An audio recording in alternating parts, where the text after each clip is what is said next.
Bersama Wali Kota Surakarta, Gibran Rakabuming Raka semakin santer dikabarkan akan bergabung ke Partai Golongan Karya. Gibran disebut-sebut menjadi bagian ormas binaan Golkar Angkatan Muda Pembaharuan Indonesia atau AMPI. Untuk membahas lebih lanjut, kita telah terhubung dengan Waketum Partai Golkar Ahmad Doli Kurnia, Ketua DPP PAN Saleh Daulay, serta analis politik Adi Prayitno. Selamat petang Bang Doli, Bang Saleh dan juga Mas Adi Pray. Selamat petang. Assalamualaikum warahmatullahi wabarakatuh. Waalaikumsalam warahmatullahi wabarakatuh. Oke, saya mulai ke Bang Doli dulu ya. Bang Doli, pernyataan Ketua Dewan Pakar Partai Golkar Agung Laksono menyatakan ada komitmen bahwa slot untuk cawapres dari Koalisi Indonesia Maju dari Partai Golkar, kalaupun bukan dari Golkar, maka akan digolkarkan dulu. Bisa melalui ormas saya partai dulu. Nah, menyusul juga bahwa dinamika yang saat ini berkembang bahwa Gibran akan tiba di Jakarta, katanya akan ke Teguh Umar, lalu akan menyusul ke Kertanegara dan juga Ketua Umum Parpol dari Kim ini akan berkumpul malam ini. Jadi pertanyaannya, benarkah Gibran dikuningkan atau digolkarkan sebelum diusung menjadi cawapres Prabowo, Bang Doli? Ya, memang ada pembicaraan dan juga harapan ya dari Golkar ya ketika kemudian kemarin menyatakan bergabung bekerja sama dengan bergabung di Koalisi Indonesia Maju, ya harapannya memang wakil presiden itu adalah dari unsur Golkar ya, karena memang itu sejalan dengan apa yang sudah menjadi keputusan di 3 institusi tertinggi kami ya, baik Munas, kemudian Rapimnas dan Rakernas. Nah, tetapi memang kita juga mendorong tetap nominasinya itu adalah Pak Erlangga Hartarto. Nah, soal kemudian berkembang nama Wali Kota Solo, Saudara Gibran, ya, itu kan nanti pada akhirnya siapapun yang jadi calon wakil presiden, ya Pak Prabowo, itu kata finalnya diambil dalam keputusan secara musyawarah antara ketua umum partai politik yang dipimpin oleh Pak Prabowo. Nah, jadi nanti kita tunggu saja finalnya seperti apa ya. Siapapun yang diputuskan tentu kita harus hormati. Nah, kalau kemudian tadi disebut Gibran mau menjadi kader Golkar ya, ya kami ini kan partai politik terbuka ya. Siapa saja yang merasa nilai perjuangannya sama, ideologinya sama dengan partai Golkar, ya kami menerima dengan tangan terbuka, mulai dari rakyat kecil sampai siapa pejabat yang ingin bergabung dengan Golkar dan sama-sama ingin berjuang partai Golkar, ya kami dengan senang hati menerima dengan tangan terbuka. Tapi lagi-lagi tergantung dari pribadi yang bersangkutan, gitu kan. Apalagi kalau kita tanya per hari ini ya, per hari ini Mas Gibran itu kan masih terdaftar sebagai kader PDI Perjuangan. Tentu kami kembalikan sepenuhnya kepada yang bersangkutan, siapapun yang ingin bergabung Partai Golkar, kami menerima dengan tangan terbuka. Oke, Bang Doli, sejauh ini Pak Erlangga tidak membantah isu terkait Gibran akan dikuningkan. Dan tadi malam ada pleno AMPI, keputusannya menunjuk Gibran sebagai ketua AMPI. Benarkah demikian? Oh, enggak ada. Itu itu jauh sekali itu isunya ya, AMPI sampai rapat pleno. Nah, enggak ada. Tadi Saudara Jerry datang ke acara HUT Golkar masih menjadi Ketua Umum DPP AMPI. Oke, tapi soal slot cawapres harus dari Golkar itu betul tidak sudah menjadi kesepakatan dan komitmen dari Koalisi Indonesia Maju? Saya tidak tahu kalau di Koalisi Indonesia Maju ya, tetapi yang saya tahu Pak Erlangga itu pernah berkomunikasi dengan Pak Prabowo. Pak Erlangga menjelaskan situasi internal kami ya, tadi berdasarkan keputusan-keputusan itu, dan kami berharap memang kalau capresnya dari Partai Gerindra, tentu kami sebagai partai politik terbesar kedua ya, yang kursinya sekarang ada di DPR, ya berharap cawapresnya itu berasal dari unsur Partai Golkar. Oke, tetap berharap cawapresnya dari Golkar begitu ya. Oke, saya ingin ke Mas Adi Praitno. Mas Adi, konstelasi di poros Prabowo masih buntu ataukah sudah putus tapi hanya menunggu momentum saja?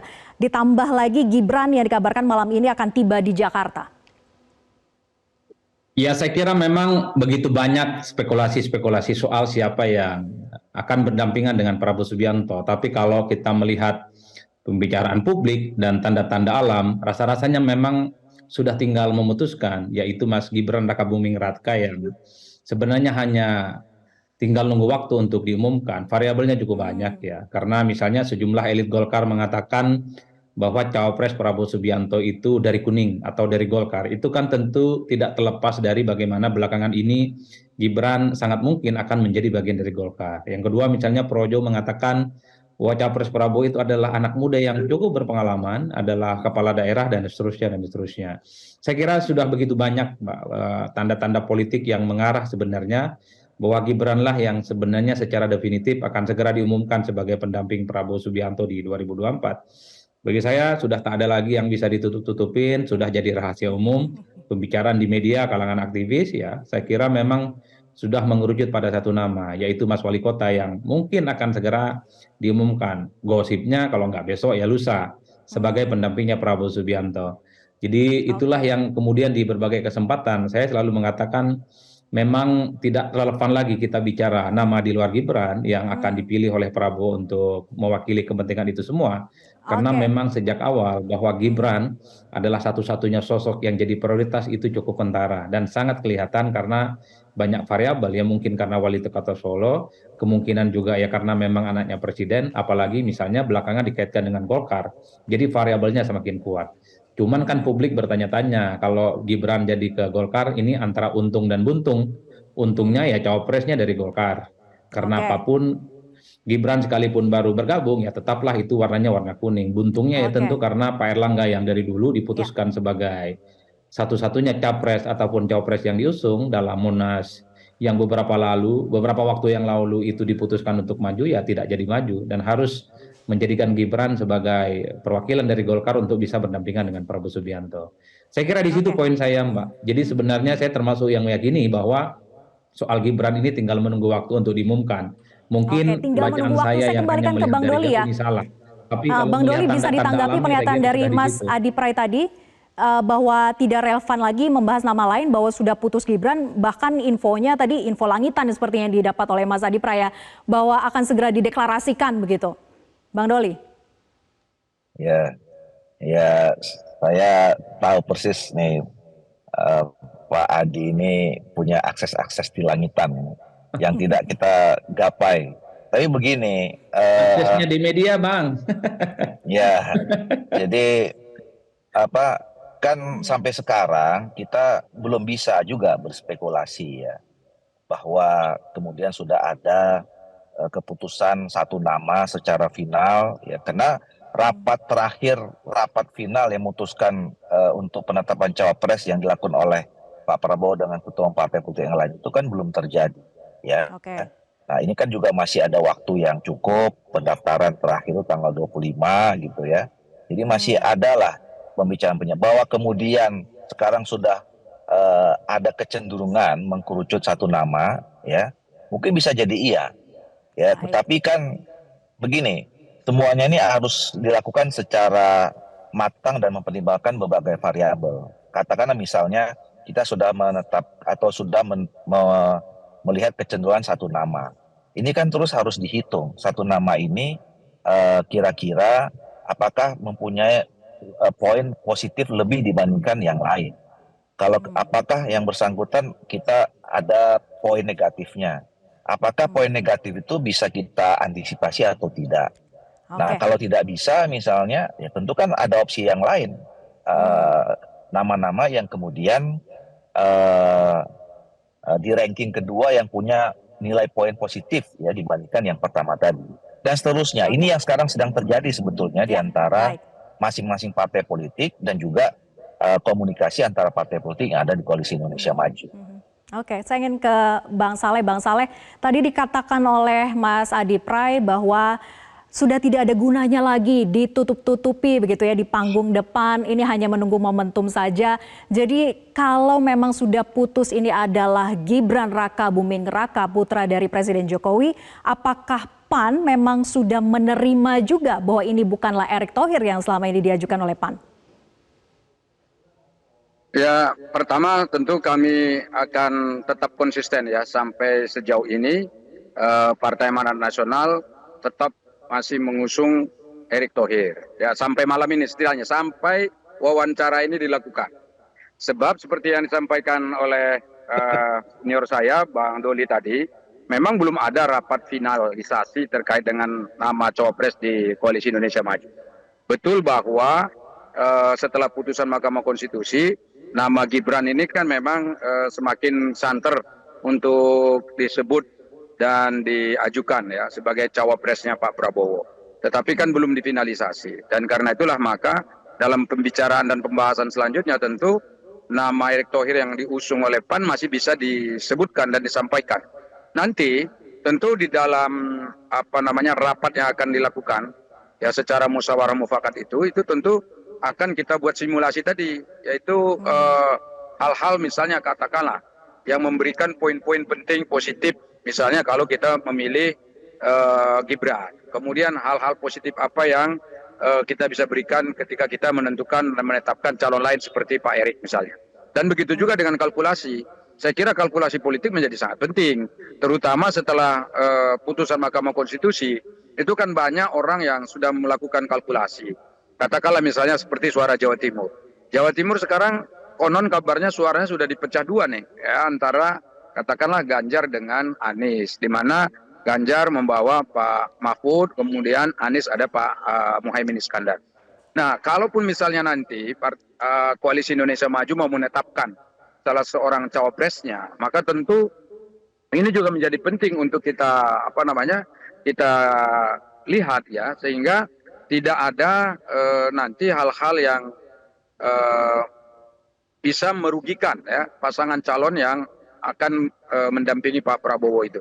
Sehingga dengan demikian kita berharap bahwa cawapres yang akan mendampingi Pak Prabowo itu memiliki nilai plus ya atau nilai tambah yang dapat membawa elektoral yang cukup untuk memenangkan pertarungan ini. Sejujurnya ini pertarungan saya lihat memang agak menarik sedikit ini karena dari survei-survei yang berkembang di belakangan kan selisihnya juga nggak jauh beda ya.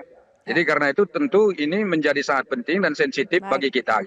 Nah karena itu kami masih punya waktu sekitar 5 hari ke depan untuk menentukan paling lambat ya kan tanggal 25 itu kita bisa untuk menetapkan. Jadi karena itu ya kita tidak perlu terburu-buru juga ya. Kalaupun ini sejujurnya ini Pak Adi, ini ada media yang sudah duluan mengumumkan itu. Walaupun dia bilang narasumbernya dari pihak tertentu gitu. Tapi tidak mau juga menyebut dirinya gitu loh, secara pribadi. Itu artinya calon wakil presiden yang akan disebut itu pun masih belum secara terbuka disebut ya dan resmi disampaikan ke publik gitu. Jadi karena itu saya kira walaupun Pak Adi tadi agak pesimis ya, kalau PAN ya pasti harus optimis gitu ya. Jadi mudah-mudahan nanti akan dipilih calon wakil presiden terbaik lah untuk Koalisi Indonesia Maju ini. Oke, penting juga untuk menanyakan bagaimana jika Gibran memang dipilih sebagai cawapres Prabowo dan digolkarkan atau dikuningkan dulu. Kita tunggu jawabannya usai jeda, tetap bersama kami di Prime Time News.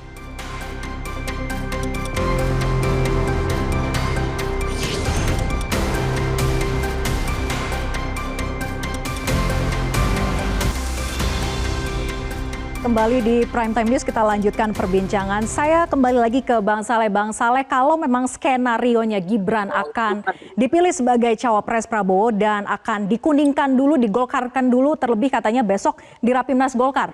Gimana, PAN nerima nggak? Sebetulnya begini, bagi kita soal pasangan cawapresnya Pak Prabowo itu tidak lagi melihat katakanlah dia dasarnya dari partai mana. Ya kan, yang penting sekarang kan bisa memperkuat posisi pemenangannya Pak Prabowo. Maka karena itu kalaupun misalnya nanti ternyata calonnya adalah dari Golkar atau dari partai lain, ya kita nggak ada masalah kalau dari sisi itu. Nah sekarang kan gini, kalaupun misalnya nanti kita dorong Erick Thohir, katakan seperti itu ya, diterima. Ya kan Erick Thohir kan juga bukan PAN secara apa namanya legal formalnya. Beliau Tidak akan kan dikaderkan menjadi tidak PAN gitu ya, menjadi pengurus PAN. Bang Saleh? Tetapi kan ya Erik, halo. jika memang diusung menjadi cawapres Prabowo, maka tidak akan dikaderkan menjadi PAN? Ya sampai sejauh ini kita tidak ada agenda seperti itu. Untuk sampai hari ini belum ada agenda seperti itu karena kita sebetulnya mau membuat ini ngalir begitu saja karena yang kita ingin menangkan itu bukan hanya satu partai politik tertentu, tetapi seluruh partai-partai yang ada, terutama yang ada di Koalisi Indonesia Maju. Untuk apa? Untuk kemenangan rakyat Indonesia. Jadi kalau pemilunya benar, pemilunya nanti bisa menghasilkan pemimpin yang baik, gitu. Yang baik untuk kita semua. Jadi bukan untuk partai Amanat Nasional saja, tetapi untuk semua. Gitu. Makanya kan itulah menurut kami esensinya nanti apakah misalnya katakan ya ini seumpama ini harus ditegaskan. Misalnya Gibran ditetapkan sebagai cawapres, lalu nanti digolkarkan, ya menurut saya itu hak daripada Gibran. Apakah Gibrannya mau untuk menjadi kader Golkar atau tidak gitu. Selama dia mau menjadi kader Golkar itu adalah hak konstitusionalnya. Karena setiap warga negara diperkenankan untuk berafiliasi dengan partai politik tertentu.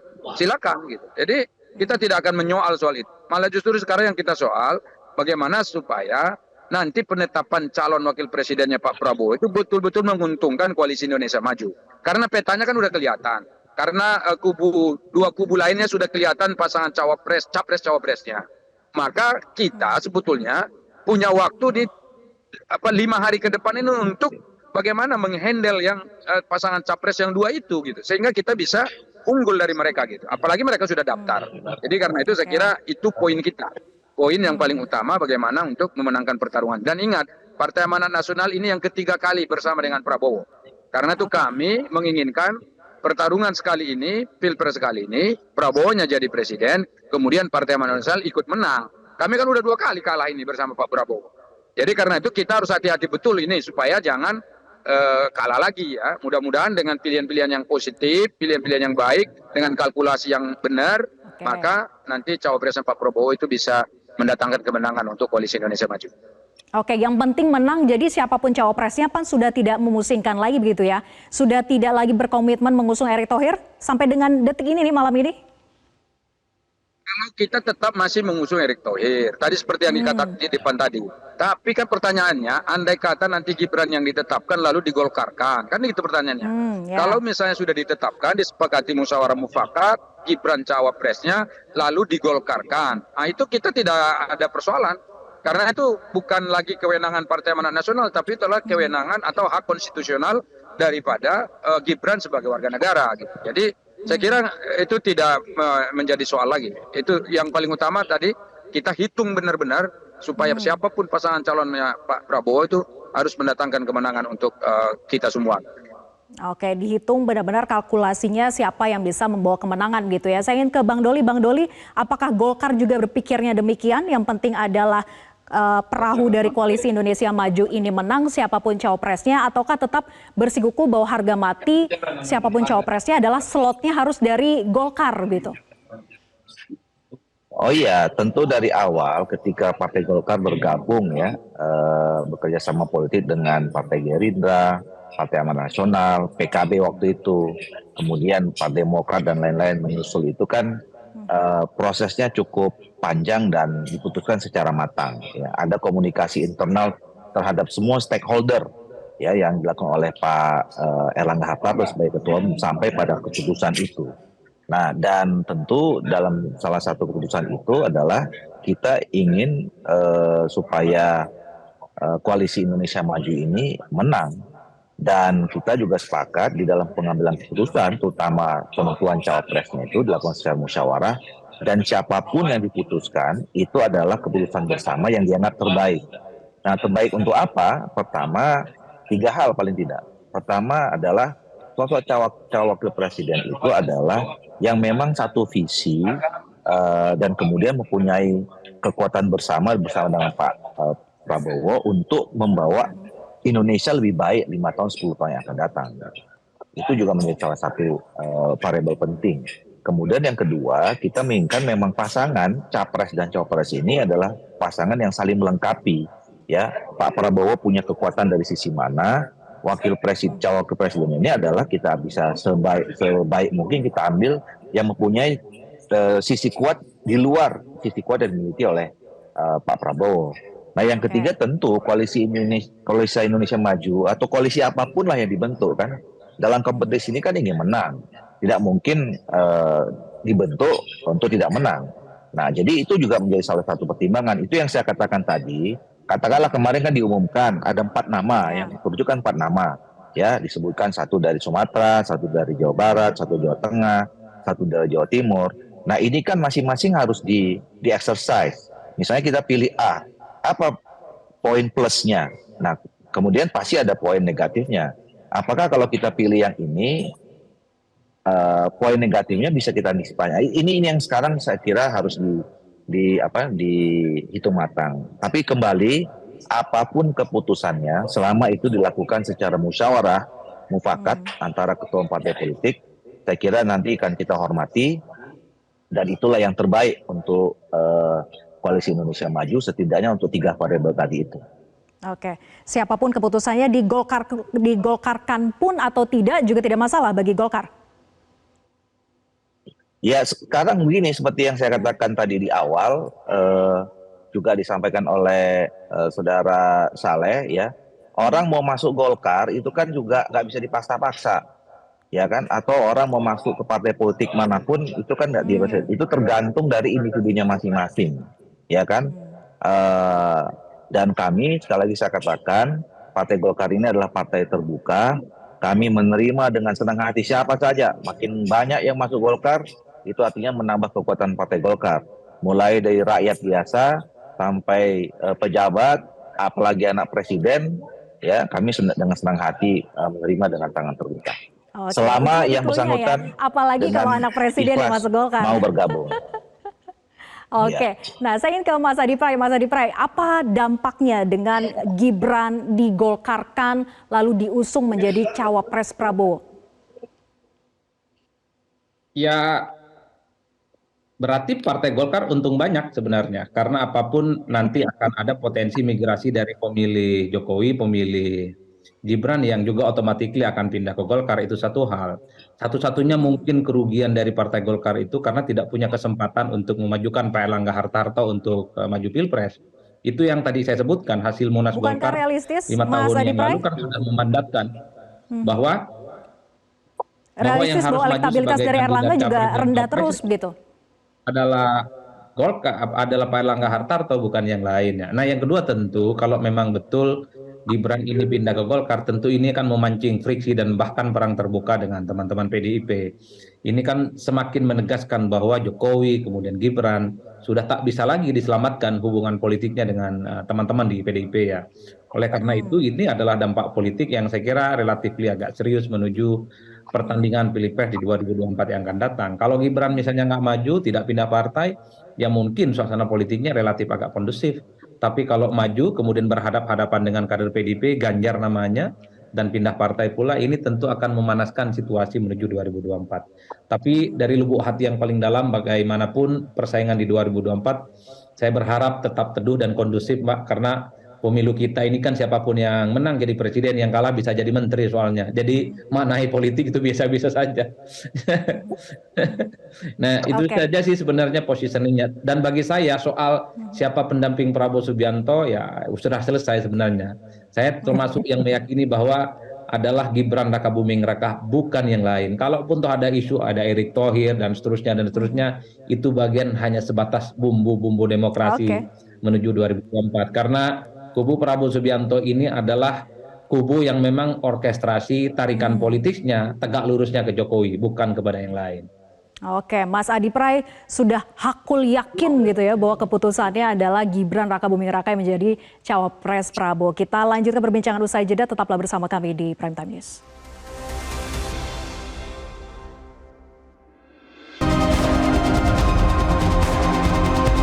Ojo kesusu. Ojo gerusak-gerusuk. Ya. Orang muda itu cocok Pak ya Pak Jokowi. Termasuk Mas Gibran ya Pak. Termasuk Mas Gibran ya Pak. Apalagi yang Anda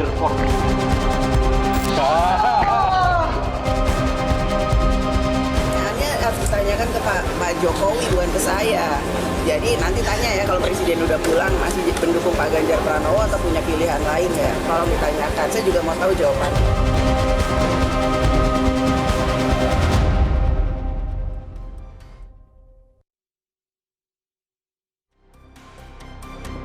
Kita lanjutkan perbincangan pemirsa. Saya ingin ke Bang Doli. Bang Doli, secara putusan Mahkamah Konstitusi memang sudah tidak ada halangan dan hambatan, tapi satu hal yaitu harus dimasukkan dalam PKPU. Sementara kita tahu dalam masa saat ini di DPR masih reses gitu. Nah, bagaimana agar langkah Gibran ini tidak menjadi batu sandungan dengan PKPU yang belum diperbaharui, Bang Doli? Iya, memang sesuai dengan Undang-Undang Nomor 7 Tahun 2017, ya, setiap ada perubahan PKPU itu harus dikonsultasikan dengan DPR dan pemerintah. Nah, tetapi kan memang sekarang kita menemui kendala teknis, ya, karena sekarang kita masih dalam masa reses. Nah, akhirnya kemarin KPU itu sudah mengirimkan surat, ya, ke Presiden dan kemudian juga kepada pimpinan DPR, tembusan juga ke kami dan juga kepada seluruh partai politik, ya, mereka memberitahukan, ya, adanya putusan Mahkamah Konstitusi yang memang itu secara otomatis berlaku, ya, karena memang itu adalah putusan final and binding. Jadi itu pemberitahuan kepada partai politik yang memang mulai dari kemarin sampai tanggal 25 sudah harus mendaftarkan capres dan calon wakil presidennya. Karena nanti kan di DPR itu baru masuk sidang pada tanggal 1 November. Ya. Bang Doli, jadi tanpa PKPU Gibran bisa jalan menurut Anda untuk dicawapreskan? Iya, jadi itu sudah berlaku secara otomatis karena putusannya final and binding. Tinggal nanti secara teknis, ya PKPU itu kan juga semuanya mengakomodir semua aturan-aturan prinsip, ya, aturan prinsip. Jadi itu nanti akan sudah otomatis berlaku. Oke, baik. Saya ingin ke Bang Saleh. Bang Saleh, kalau memang tidak ada batu sandungan, tidak ada halangan, maka Gibran akan dicawapreskan menjadi cawapresnya Prabowo, begitu ya. Tadi dikatakan Mas Adi Pray bahwa Golkar akan untung banyak kalau memang Gibran dikuningkan. Nah, lalu apa untungnya bagi PAN untuk tetap berada di koalisi Indonesia Maju dan mendukung Gibran pula di dalamnya? Jadi kami kan sudah 2 pemilu mengusung Pak Prabowo jadi presiden. Jadi kalau ditanya apa untungnya bagi PAN, ya kalau Pak Prabowo menang sekali ini, maka tentu ya untung bagi PAN karena kami memang keinginan kami bagaimana Pak Prabowo bisa jadi kepala negara, kepala pemerintahan. Dengan begitu kita berharap bahwa pembangunan Indonesia ini akan lebih cepat dilakukan begitu. Jadi ini kan cita-cita yang sudah lama ditanamkan oleh Partai Amanat Nasional. Nah kebetulan kan ini kan persoalan ada cawapres nih. Ada yang kita usung, ada yang ditawarkan oleh teman-teman, baik dari dalam maupun di luar koalisi Indonesia Maju. Nah ini kan jadi semua pertimbangan, karena untuk jadi kepala negara itu, ataupun wakil kepala negara, itu bukan untuk kepentingan partai-partai yang ada di koalisi ini, itu harus dicatat itu. Maka karena itu semua masukan-masukan dari luar koalisi Indonesia Maju harus kita dengar. Jangan-jangan apa yang disampaikan oleh masyarakat luar itu yang sebetulnya jadi aspirasi yang harus kita sauti untuk memenangkan pertarungan ini. Gitu. Jadi karena itu tidak ada masalah sama sekali bagi kita. Tetap saja keuntungannya bukan untuk Partai Amanat Nasional, tetapi keuntungannya sekali lagi untuk bangsa Indonesia. Gitu. Karena kami yakin Prabowo ini mampu menjadi presiden yang baik. Prabowo pasti akan mampu melanjutkan pembangunan Indonesia seperti yang sekarang sudah berlangsung. Dan Prabowo malah justru bisa membawa perubahan yang sangat signifikan dalam rangka menyongsong Indonesia Emas tahun 2045. Nah ini kan dasar-dasarnya dalam 10 tahun ke depan ini harus kuat betul Indonesia. Jadi karena itu stabilitas menjadi sangat penting. Dan maka kita sekali lagi sudah yakin bahwa Prabowo ini akan menjadi presiden yang sangat baik dan bisa melanjutkan apa yang sudah dicapai sampai hari ini. Baik, saya ingin ke Mas Adi Pray. Mas Adi Pray, singkat saja terakhir terkait dengan Gibran, apakah mampu mengatrol elektoral dari Prabowo Subianto, kemudian juga di tengah risiko dinasti politik dan juga penggunaan alat kekuasaan negara, apakah ini masih akan menghantui perjalanan Gibran ketika memang dicawapreskan menjadi cawapresnya Prabowo? Mas Adi Pray. Ya, saya kira itu pertanyaan yang cukup berat ya. Saya beberapa hari yang lalu di sebuah diskusi mengatakan bahwa tak ada rumusnya, tak ada sejarahnya elektabilitas itu bisa diwariskan.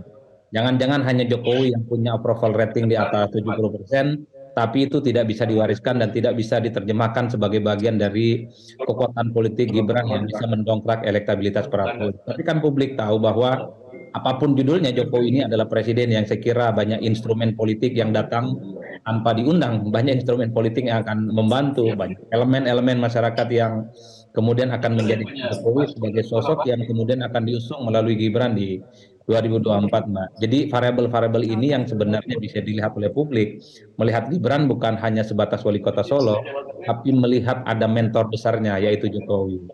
Nah, yang kedua sebenarnya kalau mau jujur, kalau kita membaca angka-angka statistik, memajukan Gibran itu satu perjudian yang nggak main-main. Karena apapun popularitas dan elektabilitas Gibran itu kalah mentereng dibandingkan dengan nama-nama yang lain. Di antara sisa waktu 3 bulan ini tentu agak rumit sebenarnya untuk terus menggenjot elektabilitas dan popularitas Gibran.